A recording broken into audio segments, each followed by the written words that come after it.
মুসলমান ভাইরা রে, আমার কথাগুলো খুব দিল দেয়া বুঝবেন, দিলের কান দিয়ে শ্রবণ করবেন বন্ধু। জিবরাইল আমিন নবীজিকে এরকম ভাবে বুকের সাথে চাপ দিয়ে ধরে ছেড়ে দিয়ে বলেন, ইকরা, পড়েন। নবীজি পড়েন না, না পড়ার পিছে কারণ মুফাসসিরিনে কেরামগণ বলেন বন্ধু, না পড়ার পিছে কারণ হলো দুইটা। নবীজি চিন্তা করতেছেন কি পড়ব, কি পড়ব, কি পড়ব, পড়া তো লাগবে। যখন দেখলেন রেশমি কাপড়ের উপরে সুন্দর করে লেখা আছে সূরাতুল আলাকের 5টি আয়াত। মুসলমান ভাইরা রে, আমার কথাগুলো খুব দিল দিয়ে বুঝবেন। 5টি আয়াত যখন সূরাতুল ফালাকের এইরকম ভাবে রেশমি কাপড়ের মধ্যে দিয়ে যখন লেখা থাকে, এই জিনিসটা দেখার পর নবীজি তখন চুপ করে রইলেন। কিছুক্ষণ পর আমার নবীজি সুন্দর করে পড়া শুরু করে দিলেন। জোরে কোন মারহাবা। মুসলমান ভাইরা রে, আমার কথাগুলো দিল দিয়ে বুঝবেন। রব্বে কারিমের শিক্ষা যেই ব্যক্তির মধ্যে ঢুকবে, রব্বে কারিমের শিক্ষা ছাড়া এই পৃথিবীতে কেউ লাভবান হতে পারে নাই, পারবেও না। আর রব্বে কারিমকে জানা ছাড়া যদি কেউ কবরে যায়, উপায় রবে না। মুসলমান ভাইরা রে, আমার কথাগুলো দিল দিয়ে বুঝবেন। আমার আল্লাহর নবী মুহাম্মদ সাল্লাল্লাহু আলাইহি সাল্লাম বলেন, ওইখানে আমার চুপ থাকার পিছে কারণ হলো আমি অসুস্থ। আর একটা কারণ হলো যে আমি কি পড়ব। রব্বে যেই মাত্র বললেন ইকরা বিসমি রাব্বিকাল্লাযী খলাক, পড়ো তোমার রবের নামে, যেই মাত্র রবের নামের কথা বলা হইল, তখন আমার নবী এটাকে সম্মতি দিয়েছেন। জোরে কোন মারহাবা। এ পৃথিবীর মানুষ শুনে নাও, আমার আল্লাহর এইখান থেকে আমার নবী মুহাম্মদ সাল্লাল্লাহু আলাইহি ওয়াসাল্লাম দুইটা জিনিস আমাদেরকে দেখায় দিলেন। এক নাম্বার শিক্ষাটা ডিভাইডেড হয়ে গেল। এক নাম্বারে হলো রবের শিক্ষা, দ্বিতীয় নাম্বার হলো জাগতিক শিক্ষা। রবের শিক্ষা হলো ইসলামের শিক্ষা, কোরআনের শিক্ষা, হাদিসের শিক্ষা, নবীজির শিক্ষা। আর দ্বিতীয় নাম্বার হলো জাগতিক শিক্ষা, জেনারেল শিক্ষা, সাধারণ শিক্ষা। যেই শিক্ষার মাধ্যম দিয়ে রবকে চেনা যায় না, এটাই হচ্ছে সাধারণ শিক্ষা। মুসলমান ভাইরা রে, আমার খুব দিল দিয়ে বুঝবেন। আমার নবীজি ডাক দিয়ে বললেন, নবীজি হাদিসে পাকের মধ্যে বলেন, তলাবুল ইলমি ফারিদাতুন আলা কুল্লি মুসলিম। পৃথিবীর মধ্যে ওই ব্যক্তি সর্বোত্তম যেই ব্যক্তি কোরআন মাজিদ শিক্ষা করে এবং শিক্ষা দেয়। মুসলমান ভাইরা রে, আমার দিলের কান লাগান, একটা একটা কথাগুলো ভালো করে শ্রবণ করবেন। রব্বে কারিম জানায়া দিলেন, পৃথিবীর মানুষ শোনো, তোমরা যদি আমার শিক্ষা গ্রহণ করে আমার কবরে আসতে পারো, আমি রব তোমাদের জন্য দিয়ে দিব সব।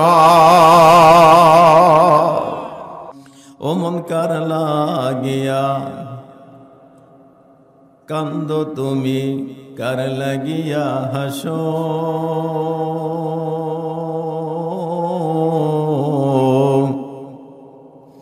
যে তোমারে করল সৃজন তারে ভুলে গেছো। ওরে এই পৃথিবীর মালিক যিনি, জপ তারে নিশিদিনী। ওরে এই পৃথিবীর মালিক যিনি, জপ তারে নিশিদিনী। ওরে যার হাতে মরণ তোমার, ওরে যার হাতে মরণ তোমার, যার দয়াতে বাঁচো। কার লাগিয়া কান্দ তুমি, কার লাগিয়া হাসো। লা ইলাহা ইল্লাল্লাহ, লা ইলাহা ইল্লাল্লাহ, লা ইলাহা ইল্লাল্লাহ, লা ইলাহা ইল্লাল্লাহ, লা ইলাহা ইল্লাল্লাহ, লা ইলাহা ইল্লাল্লাহ, লা ইলাহা ইল্লাল্লাহ, লা ইল্লাল্লাহ লা ইলাহা ইল্লাল্লাহ মুহাম্মাদুর রাসূলুল্লাহ। সকলেই পড়ি সাল্লাল্লাহু আলাইহি ওয়াসাল্লাম। আলহামদুলিল্লাহি রাব্বিল আলামিন। রাবেয়া বসরি মহিলা হাফিজিয়া মাদ্রাসার উদ্যোগে আজিমুশান ওয়াজ মাহফিল, আজকের মাহফিলের সম্মানিত অভিজ্ঞ সুভিজ্ঞ সভাপতি, সহ সভাপতি বৃন্দ, প্রধান অতিথি, প্রধান মেহমান, বিশেষ অতিথি, আজকের মাহফিলের যিনি প্রধান আলোচক, দ্বীনি খেদমতে 68 রাষ্ট্র ভ্রমণকারী, আন্তর্জাতিক খ্যাতি সম্পন্ন ইসলামী গবেষক ডক্টর মুফতি খলিলুর রহমান দামাত বরকাতুহুম আলিয়া, ইনি আমাদের মাঝে এসে উপস্থিত হয়েছেন। আরও বিশেষ আলোচক বিন্দু আছেন। সবাইকে নিয়ে সর্বপ্রথম আমি আমার রবের দরবারে কালিমাতুশ শুকর আদায় করছি যে মহান রব্বুল আলামিন আমাদেরকে সুন্দর একটি জান্নাতি পরিবেশে এসে বসবার মতো, এত সুন্দর একটা আয়োজন করে এই মাহফিলে এসে বসবার মতো, কিছু কথা বলা এবং শোনার মতো যে আল্লাহ জালালুহু আমাদের সুযোগ করে দিয়েছেন, আমরা সেই আল্লাহ তাবারক তাআলা দেওয়া জবান দ্বারা সকলেই অন্তর থেকে সমস্বরে একসাথে কালিমাতুশ শুকর পাঠ করি। সকলেই পড়ি আলহামদুলিল্লাহ। অতঃপর শত করি দরুদ সালাম আমার আপনার নবী, মহানবী, বিশ্ব নবী, যিনি ছিলেন নবীদের মধ্যে সর্বশ্রেষ্ঠ নবী, যাহাকে সৃষ্টি না করলে পৃথিবীতে কোনো কিছু সৃষ্টি করা হতো না। এমন একজন দামি নবীর উম্মাত হতে পেরেছি আমরা। এজন্য আমরা সকলে অন্তর থেকে সকলেই একসাথে মহাব্বতের সাথে সকলেই দরুদ পাঠ করি, সকলেই পড়ি সাল্লাল্লাহু আলাইহি ওয়াসাল্লাম। সম্মানিত হাজিরিন, মাহফিলের লোক সংখ্যা একদম সীমিত। আমরা যারা এদিক সেদিক ঘোরাফেরা করছি, কোনো কাজ নাই, মেহেরবানি করে আমরা সবাই জালসার মধ্যে এসে বসে যাই।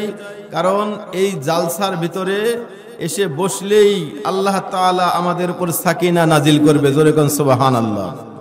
সম্মানিত হাজিরিন, এজন্যই আমি আহ্বান জানাচ্ছি আল্লাহ এবং আল্লাহ রসুলের পক্ষ থেকে, তারা দয়া করে মেহেরবানি করে আপনারা দ্বীনি কিছু কথা শোনার জন্য, জিন্দেগির সাথে আমল করার জন্য খালেস নিয়তে সবাই মাহফিলের মধ্যে এসে বসে যাই। আর কাল বিলম্ব না করে, অহেতুক সময় নষ্ট না করে আমরা জালসার মধ্যে এসে সবাই বসে যাই। আল্লাহ আমাদের আশা এবং বসার তৌফিক দান করেন, বলেন আমিন। সম্মানিত হাজিরিন, সময় একদম অল্প। আমি আপনাদের সামনে কোরআনুল কারীম থেকে ছোট্ট একটি আয়াতে কারিমা আপনাদের সামনে পাঠ করেছি। মহানবী, বিশ্ব নবী, সাইয়্যিদুল মুরসালিন, খাতামুন নবিয়্যিন, নবী মুহাম্মদ রাসূলুল্লাহ সাল্লাল্লাহু আলাইহি ওয়াসাল্লামের অসংখ্য অমীয় বাণী হাদিস মুবারকার মাঝখান থেকে সামান্য একটা হাদিসের অংশ আপনাদের সামনে পাঠ করেছি। আল্লাহ যদি তৌফিক দান করেন, আয়াত এবং হাদিসের আলোকে আপনাদের সামনে কিছু কথা বলবো। ওমা তাওফিক ইল্লা বিল্লাহ। আল্লাহ আমাদের কবুল করেন, বলেন আমিন। সম্মানিত হাজিরিন, আমি বক্তার সামনে যদি শ্রোতা না থাকে, কথা কিন্তু বের হয় না। আমরা তো এমন কোনো কিছু বক্তা না। যেমন মাঝে মধ্যে আমি বলে থাকি, সমুদ্রের মধ্যে যদি হালকা বাতাস থাকে তারপরও ঢেউ হয় বড় বড়। সমুদ্রের মধ্যে যদি হালকা বাতাস ওঠে, ঢেউ হয় বড় বড়। পক্ষান্তরে ছোট গদি, পাগার, ডোবা, এর ভিতরে জোরে জোরে বাতাস বইলেও কিন্তু সহজে ঢেউ ওঠে না। সুতরাং আমরা হচ্ছে ছোট, একদম ছোট, এই গদি ডোবার সমতুল্য। এখানে যদি আওয়াজ না আসে, মাহফিলে মাঝখান থেকে যদি কথা না আসে, হ্যাঁ না প্রশ্নের জবাব না আসে, উত্তর না আসে, তাহলে কিন্তু জবান দ্বারা কথা ওরকম ভাবে বের হবে। সম্মানিত হাজিরিন, আমার মাইকের আওয়াজ যতদূর পর্যন্ত যাইতেছে, যারা যেখানেই আছেন, দয়া করে মায়া করে খুব সুন্দরভাবে আমার কথাগুলো একটু ভালো করে বুঝবার চেষ্টা করবেন। এই মাহফিলগুলো আয়োজন করা হয়েছে একমাত্র দ্বীনের বুঝ দেওয়ার জন্য, আল্লাহ ভোলা মানুষদেরকে আল্লাহর সাথে সম্পৃক্ত করার জন্য, নবী ভোলা মানুষদেরকে নবীর সাথে সম্পৃক্ত করার জন্য, ভালোবাসা বৃদ্ধি করার জন্য, আমল করানোর জন্য। কিছু কথা এখান থেকে বের হবে। সম্মানিত হাজিরিন, এই জন্যই আজকের এই মাহফিলগুলো আয়োজন করা হয়। আর এই মাহফিলগুলো আয়োজন করতে পারলে, এই মাহফিলের ভিতরে এসে বসতে পারলে আল্লাহ তাআলা, আল্লাহ নবী মুহাম্মদ সাল্লাল্লাহু আলাইহি ওয়াসাল্লাম ফরমান, ওই ব্যক্তির উপরে আল্লাহ তাআলা সাকিনা নাজিল করেন। জোরে কোন সুবহানাল্লাহ। সম্মানিত হাজিরিন, কথাগুলো খুব দিল দিয়ে বুঝবেন। এই পৃথিবীতে থাকার জায়গা না, কেউ চিরদিন থাকবো না। আজকে আছি, আগামী দিনে কেউ থাকবে এমন গ্যারান্টি নাই। সুতরাং আমরা যাব কোথায়? যেই জায়গায় যাব ওই জায়গার কিছু সামান জোগাড় করার জন্য এই পৃথিবীতে থাকা, এই পৃথিবীতে বসবাস করা। এই মাত্র এই সামান্য কিছু জিন্দেগির সময় অতিবাহিত করতে যদি আমাদের এত গবেষণা, এত জিনিসপত্র, এত টাকা পয়সা, এত স্বর্ণালঙ্কার, এত কিছু লাগে, তাহলে যেই জগতে আমাদেরকে যুগের পরে যুগ, বছরের পর বছর, 100-200 বছর নয়, হাজার হাজার বছর যেইখানে আমাদেরকে থাকতে হবে একলা, ওই জায়গায় আমাদেরকে সৌন্দর্য করতে যা কিছু লাগে, এই জায়গায় থেকে যদি আমরা এটা ম্যানেজ করতে না পারি, জোগাড় করতে না পারি, আমরা যদি শূন্য হাতে সেখানে চলে যাই, আমাদের দুঃখের সীমা থাকবে না। সম্মানিত হাজিরিন, কথাগুলো খুব দিল দিয়ে বুঝবেন, দিলের কান দিয়ে কথাগুলো শ্রবণ করবেন। যে যেখানেই থাকেন না কেন, কোনো আফসোস নাই, কিন্তু কথাগুলো বোঝার চেষ্টা করবেন। আমার আল্লাহ তাবারক তাআলা কোরআনুল কারীমের মধ্যে ডাক দিয়ে জানায় দিলেন, পৃথিবীর মানুষ শোনো, কুল হাল ইয়াস্তাবিল্লাযীনা ইয়ালামুন ওয়াল্লাযীনা লা ইয়ালামুন।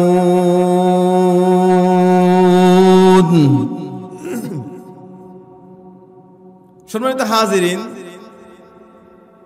কথাগুলো খুব দিল দিয়ে বুঝবেন। রবের শিক্ষা যদি আমাদের মাঝখানে না থাকে, দিন যদি আমরা না বুঝি, ইসলাম যদি না বুঝি, কোরআন যদি না বুঝি, তাহলে আমাদের দ্বারা সমাজে উপকৃত হবে না, বরং আমাদের দ্বারা সমাজে ক্ষতি হবে। এর জন্য দরকার রবের শিক্ষা। এর জন্য দরকার কি? রবের শিক্ষা। ইকরা বিসমি রাব্বিকাল্লাযী খালাক, খালাকাল ইনসানা মিন আলাক, ইকরা রাব্বুকাল আকরাম। জোরে কন্না আল্লাহু আকবার। জিবরাইল আলাইহিস সালাতু ওয়াস সালামকে যখন এই কোরআন নাজিল করলেন, প্রথমে জিবরাইল আলাইহিস সালাতু ওয়াস সালামকে, জিবরাইল আলাইহিস সালাতু ওয়াস সালাম আমার নবীজিকে তিনবার করে বুকে চাপ দিয়ে ধরলেন। একবার চাপ দিয়ে ধরে ছেড়ে দেয়, আর বলেন, জিবরাইল বলেন, নবীজি পড়েন, ইকরা পড়েন। নবীজি পড়েন না, চুপ থাকেন। নবীজি বলেন, আমি পড়তে জানি না। এরকম ভাবে 2 বার বলার পর, 3 বার বলার পর, তারপরও যখন বলেন যে, নবীজি বলেন যে আমাকে পড়তে বলে, কিন্তু আমি পড়ি না, আমি পড়ি না। আমি কি করি? আমি চুপ করে থাকি। সকল মুফাসসিরিন কিরামগণ কথাগুলো এভাবেই বলেছেন। বন্ধু মুসলমান ভাইরা রে, আমার কথাগুলো খুব দিল দিয়ে বুঝবেন, দিলের কান দিয়ে শ্রবণ করবেন। বন্ধু, জিবরাইল আমিন নবীজিকে এরকম ভাবে বুকের সাথে চাপ দিয়ে ধরে ছেড়ে দিয়ে বলেন, ইকরা পড়েন। নবীজি পড়েন না। না পড়ার পিছে কারণ মুফাসসিরিনে কেরামগণ বলেন, বন্ধু, না পড়ার পিছে কারণ হলো 2টা। নবীজি চিন্তা করতেছেন, কি পড়বো, কি পড়বো, কি পড়বো, পড়া তো লাগবে। যখন দেখলেন রেশমি কাপড়ের উপরে সুন্দর করে লেখা আছে সূরাতুল আলাকের 5টি আয়াত। মুসলমান ভাইরা রে, আমার কথাগুলো খুব দিল দিয়ে বুঝবেন। 5টি আয়াত যখন সূরাতুল ফালাকের এইরকম ভাবে রেশমি কাপড়ের মধ্যে দিয়ে যখন লেখা থাকে, এই জিনিসটা দেখার পর নবীজি তখন চুপ করে রইলেন। কিছুক্ষণ পর আমার নবীজি সুন্দর করে পড়া শুরু করে দিলেন, জোরে কোন মারহাবা। মুসলমান ভাইরা রে, আমার কথাগুলো দিল দিয়ে বুঝবেন। রব্বে কারিমের শিক্ষা যেই ব্যক্তির মধ্যে ঢুকবে, রব্বে কারিমের শিক্ষা ছাড়া এই পৃথিবীতে কেউ লাভবান হতে পারে নাই, পারবেও না। আর রব্বে কারিমকে জানা ছাড়া যদি কেউ কবরে যায়,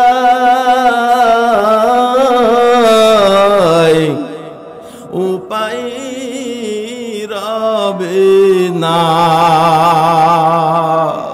মুসলমান ভাইরা রে, আমার কথাগুলো দিল দিয়ে বুঝবেন। আমার আল্লাহর নবী মুহাম্মদ সাল্লাল্লাহু আলাইহি সাল্লাম বলেন, ওইখানে আমার চুপ থাকার পিছনে কারণ হলো আমি অসুস্থ। আর একটা কারণ হলো যে আমি কি পড়ব। রব্বে যেই মাত্র বললেন ইকরা বিসমি রাব্বিকাল্লাযী খলাক, পড়ো তোমার রবের নামে, যেই মাত্র রবের নামের কথা বলা হইল, তখন আমার নবী এটাকে সম্মতি দিয়েছেন, জোরে কোন মারহাবা। এ পৃথিবীর মানুষ শুনে নাও, আমার আল্লাহর এইখান থেকে আমার নবী মুহাম্মদ সাল্লাল্লাহু আলাইহি ওয়াসাল্লাম দুইটা জিনিস আমাদেরকে দেখায় দিলেন। এক নাম্বার, শিক্ষাটা ডিভাইডেড হয়ে গেল। এক নাম্বারে হলো রবের শিক্ষা, দ্বিতীয় নাম্বার হলো জাগতিক শিক্ষা। রবের শিক্ষা হলো ইসলামের শিক্ষা, কোরআনের শিক্ষা, হাদিসের শিক্ষা, নবীজির শিক্ষা। আর দ্বিতীয় নাম্বার হলো জাগতিক শিক্ষা, জেনারেল শিক্ষা, সাধারণ শিক্ষা। যেই শিক্ষার মাধ্যম দিয়ে রবকে চেনা যায় না, এটাই হচ্ছে সাধারণ শিক্ষা। মুসলমান ভাইরা রে, আমার খুব দিল দিয়ে বুঝবেন। আমার নবীজি ডাক দিয়ে বললেন, নবীজি হাদিসে পাকের মধ্যে বলেন, তলাবুল ইলমি ফারিদাতুন আলা কুল্লি মুসলিম। পৃথিবীর মধ্যে ওই ব্যক্তি সর্বোত্তম যেই ব্যক্তি কোরআন মাজিদ শিক্ষা করে এবং শিক্ষা দেয়। মুসলমান ভাইরা রে, আমার দিলের কান লাগান, একটা একটা কথাগুলো ভালো করে শ্রবণ করবেন। রব্বে কারিম জানায়া দিলেন, পৃথিবীর মানুষ শোনো, তোমরা যদি আমার শিক্ষা গ্রহণ করে আমার কবরে আসতে পারো, আমি রব তোমাদের জন্য দিয়ে দিব সব।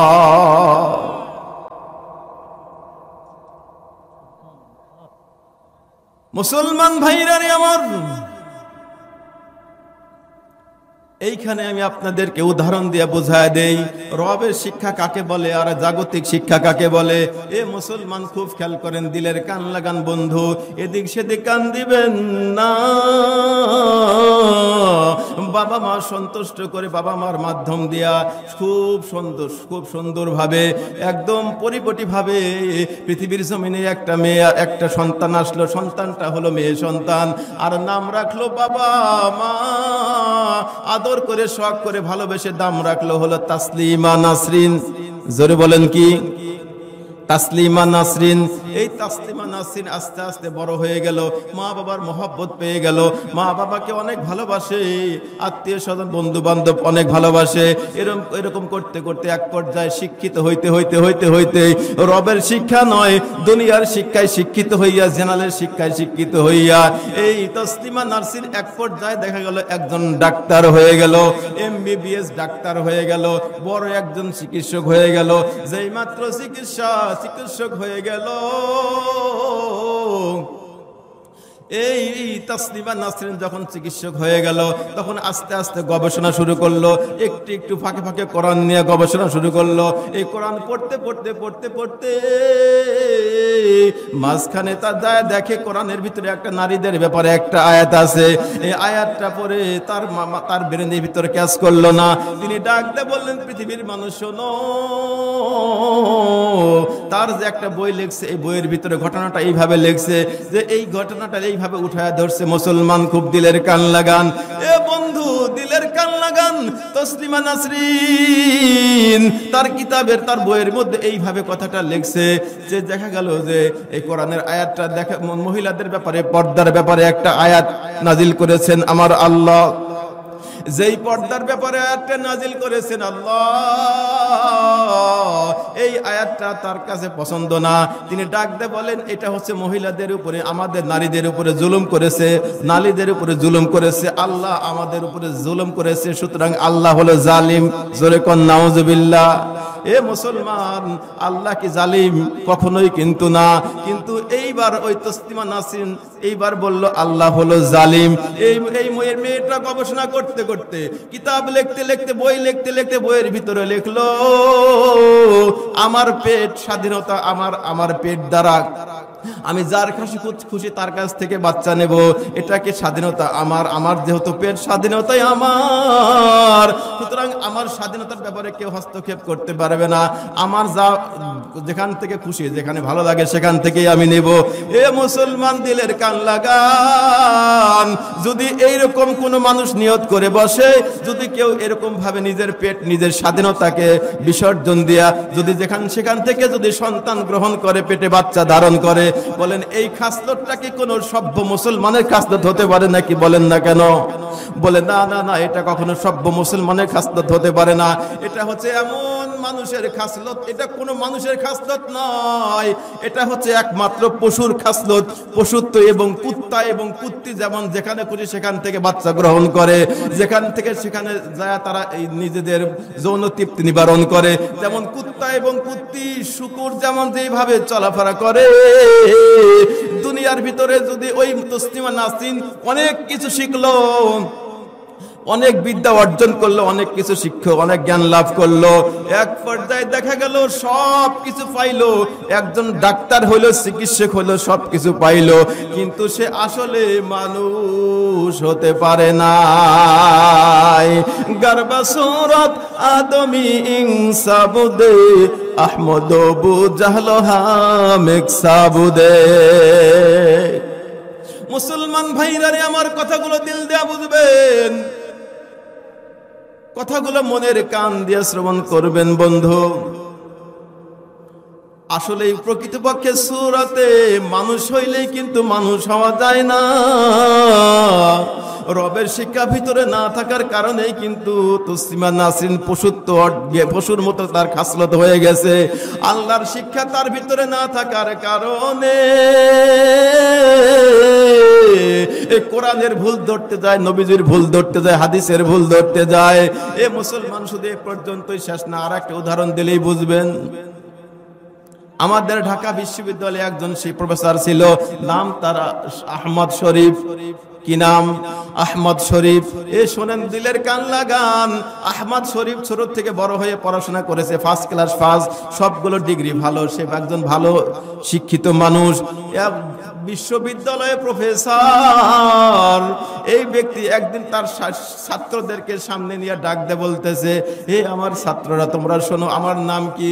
ছাত্ররা এবার ডাক দে বলে, আপনার নাম হচ্ছে আহমদ শরীফ। এবার আমি তোমাদের কিছু প্রশ্ন করব, জবাব দাও। বলে কি প্রশ্ন করবেন স্যার? বলেন। এবার বলো, তোমরা কি কখনো নাম শুনেছো কোরআন শরীফ? বলে জি শুনেছি, হাদিস শরীফ শুনেছি, মক্কা শরীফ, মদিনা শরীফ, সব শরীফের নাম আমরা শুনেছি। এবার তাহলে শুনে না, এখন থেকে সব শরীফগুলো বাদ দিলাম, এখন থেকে আমি আহমদ শরীফই যথেষ্ট। জোরে কোন নাউজুবিল্লাহ। আরো জোরে আওয়াজ দিয়ে কোন নাউজুবিল্লাহ। এ মুসলমান, আহমদ শরীফ অনেক ভালো মানুষ, অনেক শিক্ষিত মানুষ, অনেক সুন্দর চেহারা, কিন্তু দিলের কান লাগা বলে ভালো ডাক্তার হতে পেরেছে, ভালো একজন শিক্ষিত মানুষ হতে পেরেছে, শিক্ষিত মানুষ হতে পেরেছে বটে, কিন্তু প্রকৃত মানুষ হতে পারে না। গর্বা সুরত আদমি ইনসাবুদে, গর্বা সুরত আদমি ইনসাবুদে আহমদ বু জাহলো হামেক সাবুদে। মুসলমান ভাইরা রে, আমার কথাগুলো দিল দেয়া বুঝবেন। এই দুনিয়ার শিক্ষা এবং জাগতিক শিক্ষার মধ্যে পার্থক্য কি একটু বুঝে নেন। এ মুসলমান, দিলের কান লাগান। তসলিমা নাসরিন এবং আহমদ শরীফ দুইজন ব্যক্তি, এই তাদের ভিতরে জাগতিক শিক্ষা ছিল, রবের শিক্ষা ছিল না। আর রবের শিক্ষা যাদের মধ্যে থাকবে এই তারা কখনো এই নাস্তিকতার জবান দ্বারা তাদের মুখ দিয়ে ইসলাম বিরোধী, কোরআন বিরোধী, আল্লাহ বিরোধী, হাদিস বিরোধী, নবী বিরোধী কথা বের হইতে পারে না।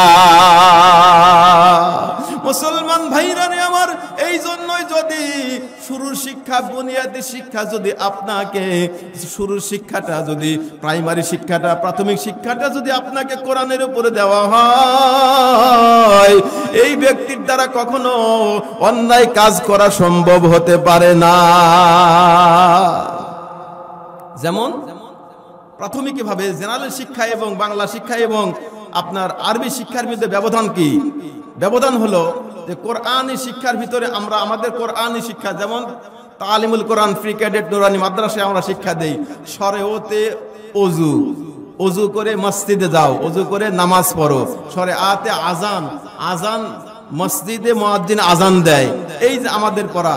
আর পক্ষান্তরে এর বিপরীত পড়াগুলো কি বলে, এখানে এইভাবে পড়ানো হয়, শরেআতে অজগর, শরেআতে অজগর, শরেআতে আপা, আনারস, বিভিন্ন রকম শিক্ষা দেয়। বলেন এই শিক্ষার ভিতরে কি রবের শিক্ষা আছে?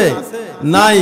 বরং এই শিক্ষার ভিতরে রবের শিক্ষা নাই, বরং শরেআতে ওযু, ওযু করে মসজিদে দাও, এখানে আমার রবের শিক্ষা আছে। সুতরাং এতটুকু পার্থক্য, ন্যূনতম পার্থক্য করতে যাদের জ্ঞান খাটাইতে পারে না, যারা এতটুকু পার্থক্য করতে পারে না, ওদের ভিতরে আর পশুত্বের মধ্যে কোনো ডিভাইডেড থাকার সম্ভাবনা নাই। গর্বাসুরত আদমি সাবুদে আহমদ বুজাহলো হামেক সাবুদে। মুসলমান ভাইরা রে আমার, দিলের কান লাগান বন্ধু। এ মুসলমান আবু জেহেলের কিন্তু দুটো হাত ছিল, দুটো চক্ষু ছিল, দুটো পা ছিল, সুন্দর সুন্দর সুন্দর চেহারার গঠন প্রণালী ছিল, তাই বলে কিন্তু সে প্রকৃত মানুষ হতে পারে না। মুসলমান ভাইরা রে আমার, তাফসির ইবনে আব্বাস, তাফসির ইবনে আব্বাসের মধ্যে একটা ঘটনা লেখছে, খুব দিল দিয়ে বুঝবেন মুসলমান, খুব দিলের কান লাগা শুনবেন। তাফসির ইবনে আব্বাসের মধ্যে ঘটনাটা এইভাবে লেখা হয়েছে। আর তাফসির ইবনে আব্বাসের লেখক ইবনে আব্বাস বলেন, এই পৃথিবীর জমিনে আমি যে সময় তাফসিরটা লেখা,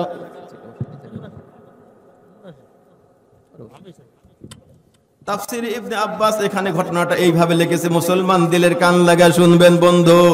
এ মুসলমান, তাফসির ইবনে আব্বাস ঘটনাটা এইভাবে উল্লেখ করে দিয়েছেন যে যেইখানে ইহুদিদের যখন প্রলোভন ছিল, যেখানে বেশি, ইহুদিদের মধ্যে একজন ইহুদির পণ্ডিত ছিল যার নাম ছিল হলো জালবিব, এবং এই জালবিবটা বিবাহ করেছে, 18-20 বছর পর্যন্ত বয়স চলে গেছে, কখনো একটা সন্তানের মালিক হইতে পারে নাই মুসলমান। এই জালবিব যখন আস্তে আস্তে আস্তে আস্তে যখন 20 বছর 22 বছর পর্যন্ত চলে গেল ওই বিবাহিত জীবন, 22 বছর পর্যন্ত চলে যায়, এরপরে যখন সন্তান আসে না, কিন্তু কোনো কারণ বশত জানতে পারলো নবীজির একজন সাহাবী আছে, এই সাহাবীর কাছে যাইয়া একটু পানি ফু দিয়ে নিলে নাকি পেটে বাচ্চা আসে, এই জিনিসটা যখন জানতে পারলো, কিন্তু জালবিব মনে মনে ভাবে, রে মুসলমান, আমার জীবদ্দশায় আমি তো কখনো ইসলামকে পছন্দ করি নাই, মুসলমানকে পছন্দ করি না, আল্লাহকে পছন্দ করি না, আল্লাহর কোরআনকে পছন্দ করি না, আমি এই মুহূর্তে নবীর সাহাবীর কাছে কেমনে যাব? যাই যত কথাই হোক, সবকিছু শেষে জালবিব এবার চিন্তা করতেছে, যাই হোক, যদি যাওয়ার কারণে যদি আমার একটু উপকার আসে, তবু যাওয়াটা আমার জন্য মঙ্গল হতে পারে। এ মুসলমান বন্ধু, জালবিব এবার চিন্তা করতেছে, এক গ্লাস পানি নিয়ে যখন আস্তে আস্তে নবীজির সাহাবীর কাছে যেই মাত্র রওনা দিয়েছে, সাহাবীর কাছে যাওয়ার পর সাহাবী ডাক দিয়ে বলতেছে, জালবিব তুমি কেন এসেছো? তোমার কাছে কি জানতে চাই, তুমি কেন এসেছো? এবারে জালবিব ডাক দিয়ে বলে, নবীর সাহাবী 20 বছর পর্যন্ত বিবাহিত জীবন পার করেছি, এ পর্যন্ত একটা সন্তানের মালিক হতে পারি নাই। এ মুসলমান দিলের কান লাগান, এবার জালবিব চিন্তা করতেছে একটা সন্তানের মালিক হতে পারি নাই, এই জন্য আপনার কাছে আসছি। আপনি নাকি পানি পড়া দেন, এই পানি পড়া যদি স্ত্রীকে খাওয়ান যায় এরপরে নাকি পেটে বাচ্চা আসে, আল্লাহ নাকি তাকে পেটে বাচ্চা দেয়। এ মুসলমান দিলের কান লাগান বন্ধু। এবার জালবিব এই কথা বলার পর নবীজির সাহাবী আস্তে করে হাত থেকে যখন পানির গ্লাসটা নিয়ে বিসমিল্লাহ বলে যখন সূরা ফাতিহা বলে ফু দিয়া দেয়, এরপরে জালবিব বাসায় নিয়ে যায়।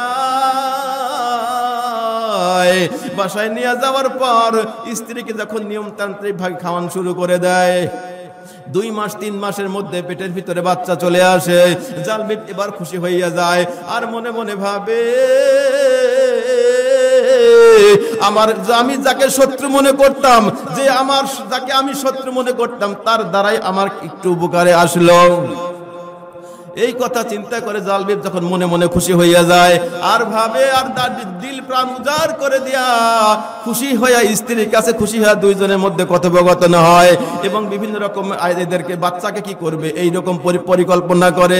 এ মুসলমান দিলের কান লাগান বন্ধু, জালবিব এবার চিন্তা করতেছে একের পরে এক এরকম ভাবে পরিকল্পনা করতে হঠাৎ করে যখন প্রসব হওয়ার সময় চলে আসছে, পেটে যখন বাচ্চা যখন প্রসব হওয়ার সময় চলে আসছে, যেই মাত্র বাচ্চা প্রসব করবে, প্রসব করার পরে যখন এখানে সম্পূর্ণ আল্লাহ তাআলার কুদরত, যেই ঘরে মানে ইহুদি মানুষ, ইসলামের বিরোধী মানুষ, এই ইহুদি মানুষ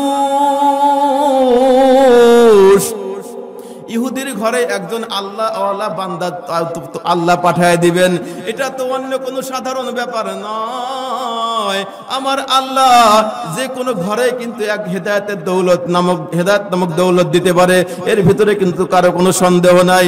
মুসলমান ভাইরা রে আমার দিলের কান লাগান বন্ধু, এবার জালবিব যখন ওই বাচ্চাটা দুনিয়ার মধ্যে চলে আসলো, আদর করে 2 মা এবং স্বামী উভয়জন মিলে জালবিবের ছেলের নাম রাখলো হুবহা।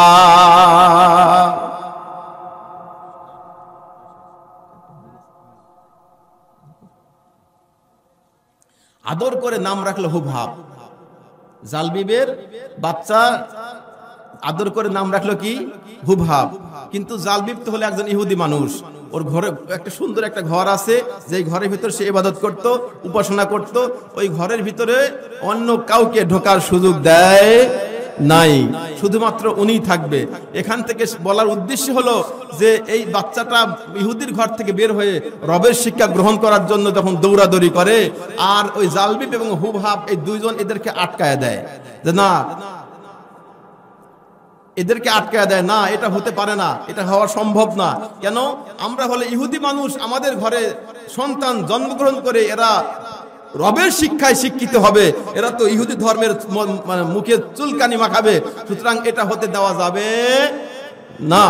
এই জন্য জালবিব উঠে পড়ে লেগেছে। বাচ্চা আস্তে আস্তে বড় হতে শুরু করেছে। বাচ্চাটা শুধু ছটফট করে যে আমি কোথায় যায় আমি আমার রবের শিক্ষা পাবো। তার মাকে জিজ্ঞাসা করে, মা আমার রব কে, আমাকে কে তৈরি করেছে, তোমাকে কে তৈরি করেছে? মাকে বলার সঙ্গে সঙ্গে মা বলে, তোমাকে তৈরি করেছে আমরা। জোরে কন্যা নাউজুবিল্লাহ, আমরা তৈরি করেছি। আচ্ছা ঠিক আছে, ভালো, মেনে নিলাম, তুমি আমাকে তোমরা তৈরি করেছো, মেনে নিলাম, কিন্তু তোমাকে কে তৈরি করেছে? বলে আমার শ্বশুর শাশুড়ি। বলে তাদেরকে কে তৈরি করেছে? এরকম ভাবে এক পর্যায়ে যাইতে যাইতে প্রশ্ন ভাব দেখে জালবিব চিন্তা করতেছে, হায়রে এ তো আস্তে আস্তে মানে দিন যত যায় সে তো আমার বিরুদ্ধে তত চলে যায়। সে তো আস্তে আস্তে দেখতেছি ইসলামের দিকে, নবীর দিকে, মুসলমানের দিকে আস্তে আস্তে ধাবিত হয়। এই কথা চিন্তা করে জালবিব চিন্তা করতেছে যে না, এইভাবে চলতে দেওয়া যায় না। কিন্তু এদিকে ওদের একটা সুন্দর ঘর আছে।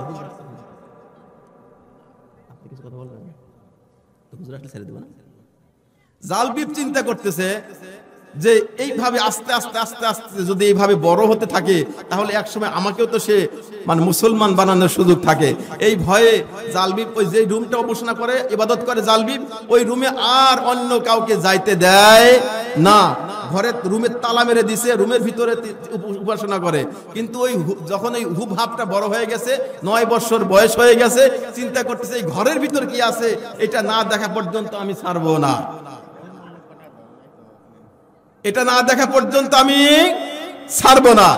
কেন এটা মানে কি জন্য এই ঘরে আটকানো হলো, তালা দেওয়া হলো?